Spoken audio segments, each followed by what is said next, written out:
Allez, on continue. Donc là, on va traduire ces équations sous forme de schéma. Alors pourquoi on va les traduire sous forme de schéma?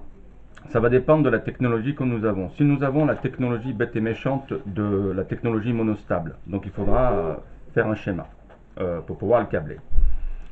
Si on a du Zelio, il faudra aussi faire un schéma pour pouvoir le programmer. Par contre, si on a des outils qui sont plus ou moins intelligents, le graph 7 nous suffira amplement. Donc par exemple sur AutomeGen, vous rentrez ça directement, bêtement et puis méchamment. Donc nous ici, à partir de ce graph 7, on avait tiré grosso modo trois types d'équations. On avait tiré les équations des sorties, action, sortie, récepteur, via ce graph 7. C'est ce qui est en vert ici. Ensuite, suivant le choix de la technologie, on avait le choix soit de la technologie monostable, et ça c'était les équations des étapes, les étapes 1, 2, 3, 4. Donc on avait ça. Soit le choix de la technologie bistable, toujours pareil, des étapes 1, 2, 3, 4. Donc ici, on va s'attaquer. Donc le graph 7, c'est terminé, j'en ai plus besoin. Une fois que j'ai mes équations, ben, je vais les traduire. Donc voilà. Là, je vais faire le schéma de mes sorties. Sortie ou récepteur. Ou action. Voilà. Action, sortie, récepteur, c'est la même chose. Donc, attention, je vais faire un schéma d'automaticien. Hein. C'est pas un schéma d'électricien. Un schéma d'électricien, il faudra qu'il mette les sécurités, les disjoncteurs, les ceci, les cela. Nous, c'est l'automaticien. Lui, ce qu'il veut, c'est que ça fonctionne point barre.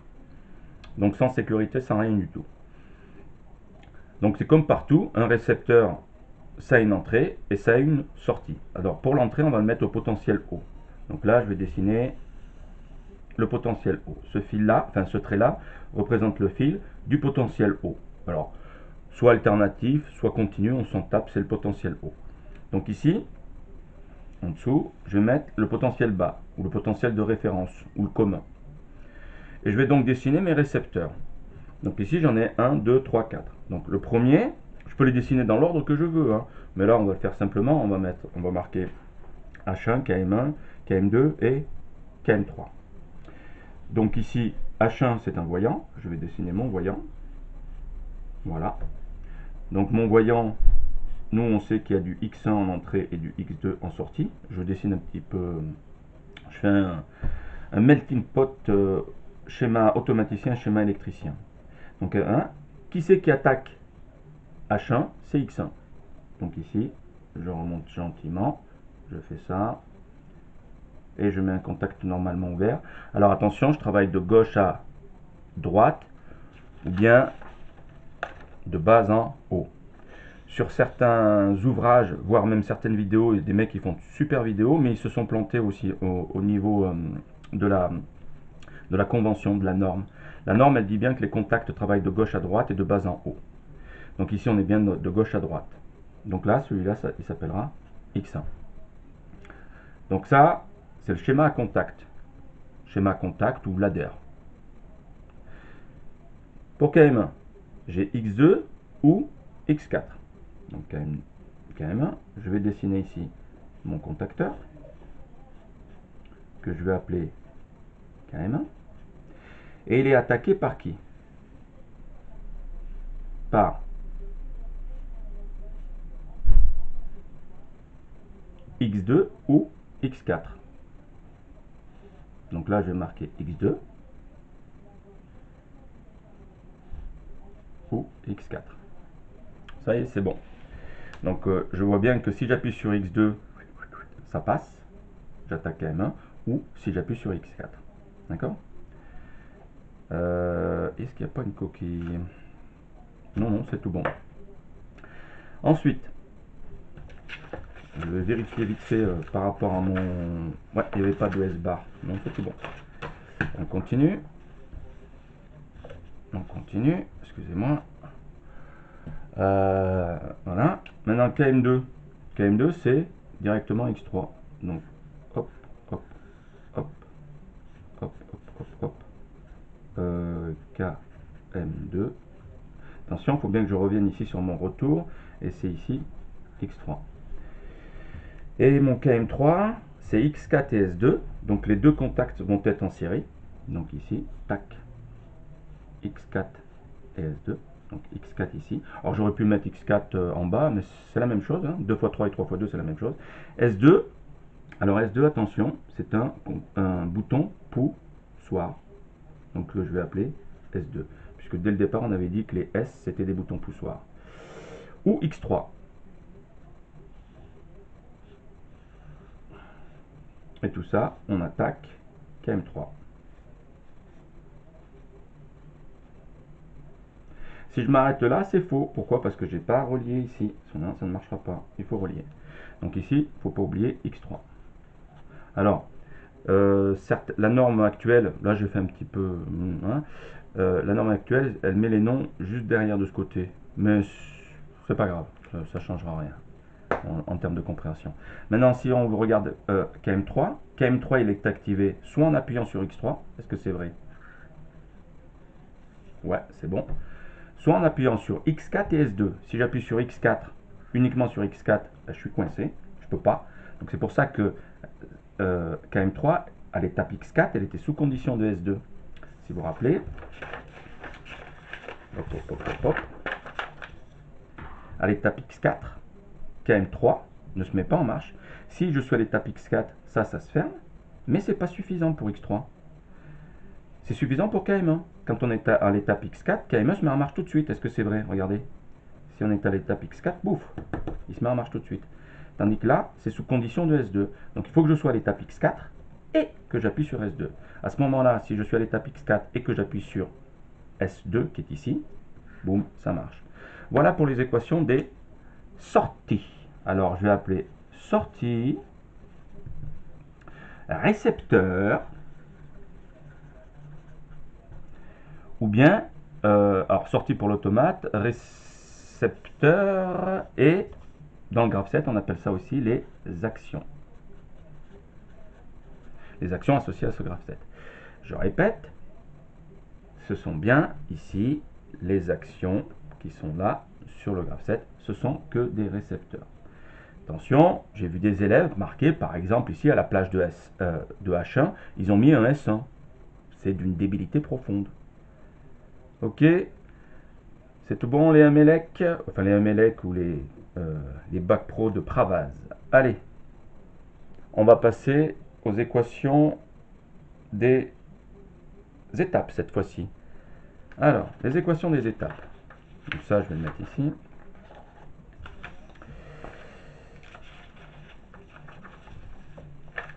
Donc vite fait pour faire un petit... Voilà, on a traduit, voilà la traduction. On avait la traduction de ces équations en schéma, c'était ça. Donc maintenant, on va passer aux équations des étapes. On va choisir la technologie monostable. Donc, bien évidemment, dans la réalité, mon schéma, il va suivre, est-ce que vous comprenez? Donc là, pour la vidéo, je me suis arrêté là, mais en réalité, voilà, ça suit, est-ce que vous comprenez? Donc, le schéma des sorties récepteurs, 1, tout ça, c'est lié. Donc, on va le faire à la suite ici. D'accord? Allez, on attaque. X1. Si je choisis la technologie monostable, bête et méchant, je vais l'appeler KX1. Et si je choisis la technologie Zelio, ben, je mettrai M1. Donc là, je ferai une vidéo spécifiquement pour le Zelio. Là, je vais m'attaquer uniquement à la technologie monostable avec des relais. D'accord? Zelio, on verra qu'il y a une syntaxe. Alors là, pourquoi? Comme ici, vous voyez qu'on l'appelle M1. Puis ils l'ont dessiné sous forme de carré au lieu d'un rectangle. C'est leur choix.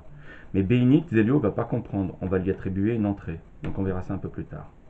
Allez, on attaque directement avec la technologie monostable. Donc ici, j'ai 1, 2, 3, 4 étapes. Je peux moins les dessiner. Alors je vais dessiner la première. Si je choisis la technologie monostable, je vais donc dire que c'est une bobine. On dit que c'est une bobine parce qu'il y a un K. Donc là, je dessine mon KX1. Je le mets à 0. Ça, c'est le potentiel de référence. Et je m'aperçois qu'il y a un B init. Bouton poussoir. B init. Ensuite, c'est un OU Vous voyez le OU, donc ça veut dire que c'est une deuxième branche. Le OU avec celui-là. Mais dans cette branche-là, il y a X4 et S6. Donc X4, alors là, on a un. Et S6. Alors S6, c'est un bouton poussoir. Voilà. Donc le OU, ça veut dire qu'il y avait deux branches, et ces deux branches sont en parallèle. Donc la première branche, elle est là, et la deuxième branche, elle finit ici. Elle a commencé ici, et elle finit ici. Donc je vais les relier. Voilà. Là, je viens de faire mon activation, si vous vous rappelez.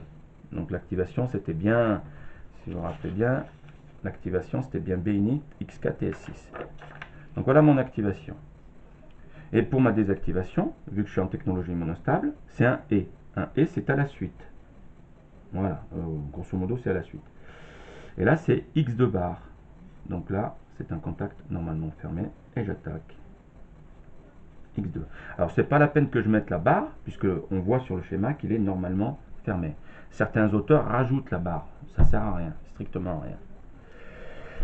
Ok. Je viens de faire X1, on va faire X2. Donc X2, c'est X1, S1.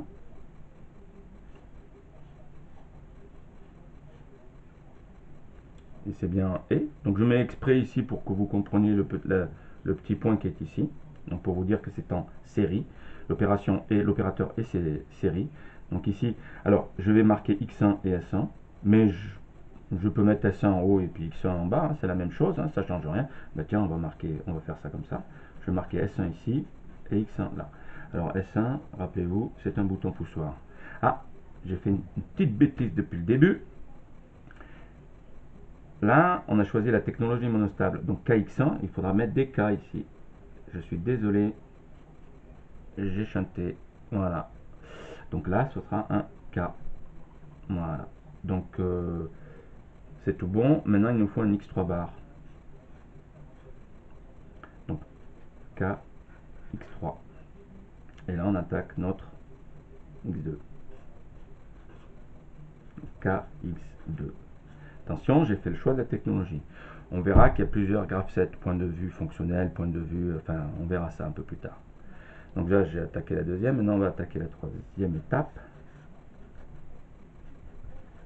Je relis ici. La troisième étape, on a un X2. Donc K, X2. Et, ça veut dire que c'est à la suite. Attention, c'est pour ça que c'est intéressant de mettre entre parenthèses. Si vous n'avez pas mis les parenthèses, ça aurait été faux. Donc, X2 est en série avec ce pavé-là. Donc le pavé-là, c'est deux trucs qui sont en parallèle. Donc ici, on a S2. Et là, on a S3. Bouton poussoir. Bouton poussoir. Tout ça, ça se ferme. Et ça, c'était mon activation parce qu'elle était entre crochets. Excusez-moi. Et la désactivation, c'est X4 bar. Donc ici, la désactivation, c'est à la suite de tout ça.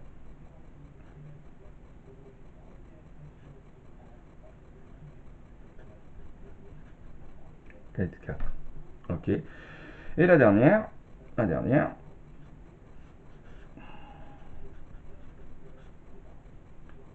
on va le faire vite fait. Alors, c'est X3. Et là, alors, ici, les parenthèses, elles servent à rien. Mais vaut mieux les mettre. Donc ici, ça nous fait du S4 et du S5. Donc ici, on a du X3, S4 et S5. N'oubliez pas que ça, c'est des boutons poussoirs et ça, c'est des boutons poussoirs. Voilà. Et puis la désactivation X1. Ah, décidément. Voilà. Donc voilà, je viens de terminer mon schéma avec la technologie monostable. Technologie monostable, rappelez-vous ici, on a choisi de prendre une bobine monostable. Vous verrez que, alors quand il y a une bobine réelle, on met un K. Quand ça sera sur Zelio, ben, on prendra de la mémoire. Zelio fait les deux, il peut faire du reset set, de la mémoire, on fait ce qu'on veut avec un automate. Hein. Donc voilà les équations. Maintenant, on va passer aux équations en reset set. Alors, tout simplement, c'est soit vous choisissez l'une, soit vous choisissez l'autre. Voilà comment que ça se fait le schéma complet. Technologie monostable plus les sorties. Donc on peut le faire dans ce sens-là ou dans ce sens-là. On s'en tape. C'est pas le problème. C'est pas... Voilà. Ou bien, vous pouvez même mélanger sur Zelio. C'est pas dérangeant pour lui. Mais c'est dérangeant pour nous, humains. On aime bien quand c'est dans l'ordre. D'accord? Donc, on va attaquer la technologie bistable. Alors, la technologie bistable, les équations. Hop, hop, hop, hop. Les voilà. Donc, toujours pareil.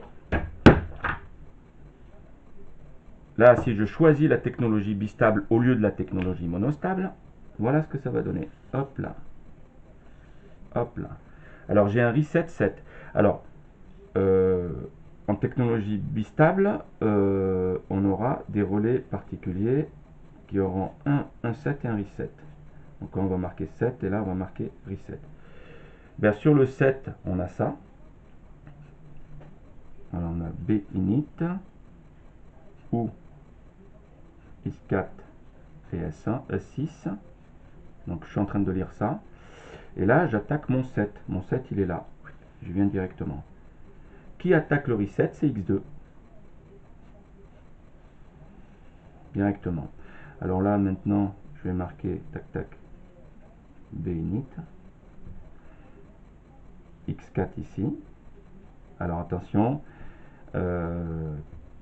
si ce sont des relais, on va mettre des KX. D'accord? Donc KX, et puis là on a du S6. Et là, du X2. Ça y est, j'ai terminé. Donc l'activation, c'est bien cette partie-là. Donc on a bien B init ou c'est un X4 et S6. Et la désactivation, pouf. Et là, j'ai oublié de marquer 1. D'accord? Alors ici, si j'ai choisi la technologie monostable, bistable, excusez-moi, avec des bobines, il faudra mettre un K ici. Mais bon, on fait juste la translation. On continue pour l'étape 2. Donc l'étape 2, ça va être ça. KX2. Je relis ici. Le 7, il est facile. Tac, tac, tac. J'attaque directement mon 7. Alors mon 7, généralement, il est à gauche. Je le sais. Donc ici, c'était du X1. Donc du KX1. Du KX1. Et ici, c'est du S1. Voilà. Et pour mon reset, c'est tout simplement X3. Ah, KX3, décidément. Ensuite, voilà, KX3, relié là. Hop, hop, hop, hop, hop.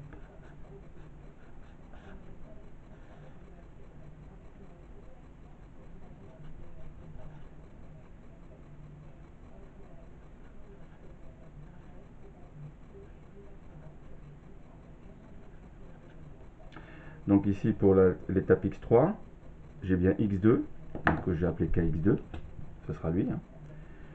Et, donc en série, le pavé qui est ici. Voilà. Et c'est mon 7. Mon 7, il est à gauche. Rappelez-vous, 7, reset, 7, 7. Et là, c'est la borne reset. Et la borne reset de l'X3, c'est KI4.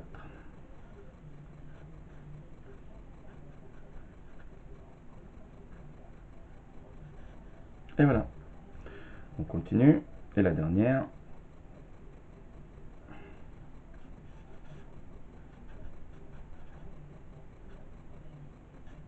Alors en 7, la dernière, c'est tout en série.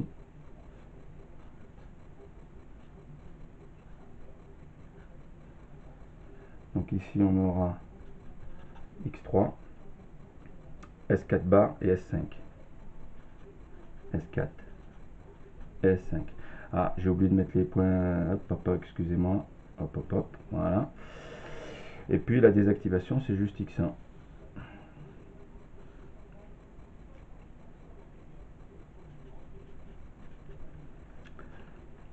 Alors, ici, sur ce schéma-là, ce qui est intéressant, c'est qu'on voit bien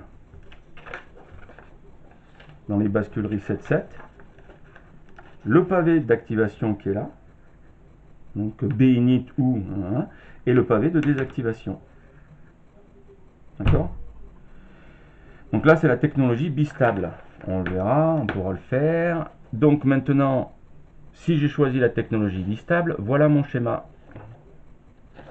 J'aurai bien évidemment mes sorties et les équations. Équations de quoi? Ben, des étapes. D'accord? Donc soit je le mets comme ça, soit je le mets comme ça, c'est comme vous voulez. Voilà, c'est terminé. C'était une vidéo sur les, comment on appelle ça, sur les graph sets, comment tirer les équations et comment faire les schémas. On verra un peu plus tard comment intégrer ces schémas et comment les câbler. Donc ici, je répète, ce sont que des schémas, point de vue automaticien. Aucune sécurité, pas de disjoncteur, pas de relais thermique, rien du tout. Il faudra tout mettre, il faudra positionner tout ça. D'accord? Voilà. Donc je crois que c'est tout. Voilà. Donc je vous ferai faire des TP. Allez. Merci les bacs pro Pravaz.